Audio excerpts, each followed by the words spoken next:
Om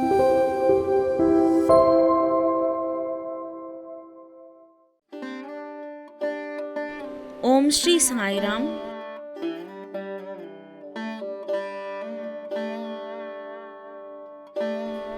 Shri Shirdi Saibaba జీవిత చరిత్ర పారాయణం chapter 42.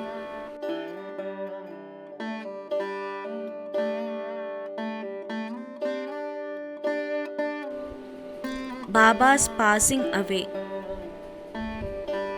Previous indication: awaiting death of Ramachandra Dada Patil and Tatya Kote Patil, charity to Lakshmi Bhai Shinde, last moment. This chapter describes the passing away of Baba. Preliminary: the stories given in the previous chapter have shown that the light of the Guru's grace removes fear of mundane existence, opens the path of salvation, and turns our misery into happiness. If we always remember the feet of Sadguru, our troubles come to an end, death loses its sting, and the misery of this mundane existence is obliterated. Therefore, those who care for their welfare should carefully listen to these stories of Sai Samartha, which will purify their minds. In the beginning, Hemad Pant dwells on Dr. Pandit's worship and his marking Baba's forehead with Tripunda, that is, 3 horizontal lines. But as this has been already described in chapter 11th, it has been omitted here. Previous indication: the readers up till now heard the stories of Baba's life. Let them now hear attentively of Baba's passing away. Baba got a slight fever on 28th September 1918. The fever lasted for 2 or 3 days, but afterwards Baba gave up his food and thereby grew weaker and weaker. On the 17th day, that is Tuesday, the 15th October 1918, Baba left his mortal coil about 2:30 p.m. White Professor G.G. Narges' letter, dated 5th November 1918, to Dada Saheb Kapade, published in Sai Leela magazine, page 78, first year. 2 years before this, that is in 1916, Baba gave an indication of his passing away, but nobody understood it then. It was as follows: on the Vijayadashami Dasara day, Baba all of a sudden got into wild rage in the evening, when people were returning from the Simolangan, crossing the border or limits of the village. Taking off his head dress, kafni and langota, etc., he tore them and threw them in the dhuni before him. On being fed this offering, the fire in the dhuni began to burn brighter, and Baba shone still brighter. He stood there stark naked, and with his burning red eyes shouted, "You fellows, now have a look and decide finally whether I am a Muslim or a Hindu." Everybody was trembling with fear, and none dared to approach Baba. After some time, Bhagoji Shinde, the leper devotee of Baba, went boldly near him and succeeded in tying a langota waistband round his waist and said, "Baba, what is all this? Today is the Simolangan, that is Dasara holiday." Baba, striking the ground with his satka, said, "This is my Simolangan, crossing the border." Baba did not cool down till 11 p.m. and the people doubted whether the Chavri procession would ever take place at that night.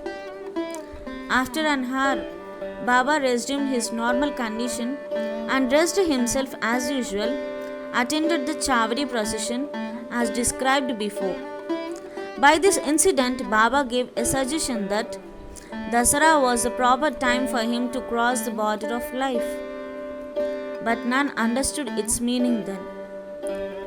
Baba gave another indication also as follows: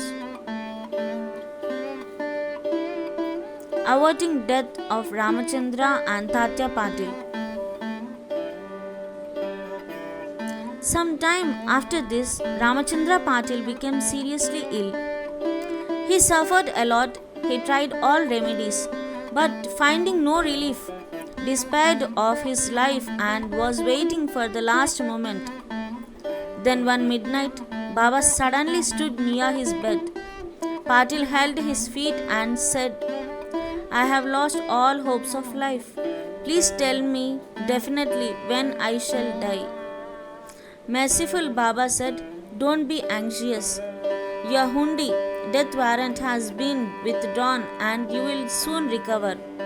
But I am afraid of Tatya Patil. He will pass away on Vijayadashami of Sheka 1840, means 1918 AD.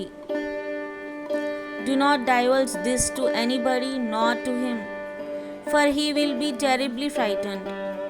Ramachandra Dada got well, but he felt nervous about Tatya's life, for he knew that Baba's word was unalterable and that Tatya would breathe his last within 2 years. He kept this secret, told it to none but to Bala Shimpi, a tailor only. Only these two persons, Ramachandra Dada and Bala Shimpi, were in fear and suspense regarding Tatya's life. Ramachandra Dada soon left his bed and was on his legs. Time passed quickly.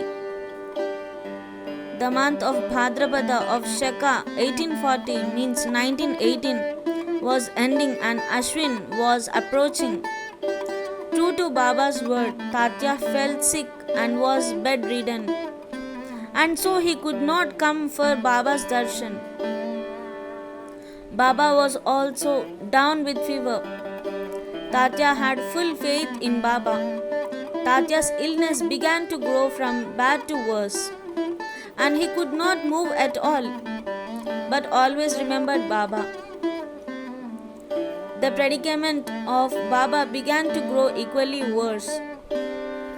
The day predicted, that is Vijayadashami, was impending, and both Ramachandra Dada and Bala Shimpi were terribly frightened about Tatya, and their bodies trembling and perspiring with fear, thought that as predicted by Baba, Tatya's end was near. Vijayadashami dawned and Tatya's pulse began to beat very slow, and he was expected to pass away shortly. But a curious thing happened. Tatya remained. His death was averted and Baba passed away instead. It seemed as if there was an exchange. People said that Baba gave up his life for Tatya. Why he did so, he alone knows, as his ways are inscrutable. It seems, however, that in this incident, Baba gave a hint of his passing away, substituting Tatya's name for his own. Next morning, 16th October, Baba appeared to Dasaganu at Pandharpur in his dream and said to him, "The masjid collapsed. All the oilmen and grocers of Shirdi harassed me a lot, so I leave the place. I therefore came to inform you here. Go there quickly and cover me with bakal flowers." Dasaganu got the information also from Shirdi letters. So he came to Shirdi with his disciples and started bhajan and kirtan and sang the Lord's name. Thought that the day before Baba's samadhi, himself weaving a beautiful garland of Lord Hari's name. He placed it on Baba's Samadhi and gave a mass feeding in Baba's name. Charity to Lakshmi Bhai. Dasara or Vijayadashami is regarded by all the Hindus as the most auspicious time, and it is befitting that Baba should choose this time for his crossing the border line. He was ailing some days before this, but he was ever conscious internally. Just before the last moment, he sat up without anybody's aid and looked better. People thought that the danger had passed off and he was getting well. He knew that he was to pass away soon, and therefore he wanted to give some money to as charity to Lakshmi Bhai Shinde. Baba pervading all creatures. This Lakshmi Bhai Shinde was a good and well-to-do woman. She was serving in the masjid day and night. Except Bhagat Malsapati, Tatya and Lakshmi Bhai, none was allowed to step in the masjid at night.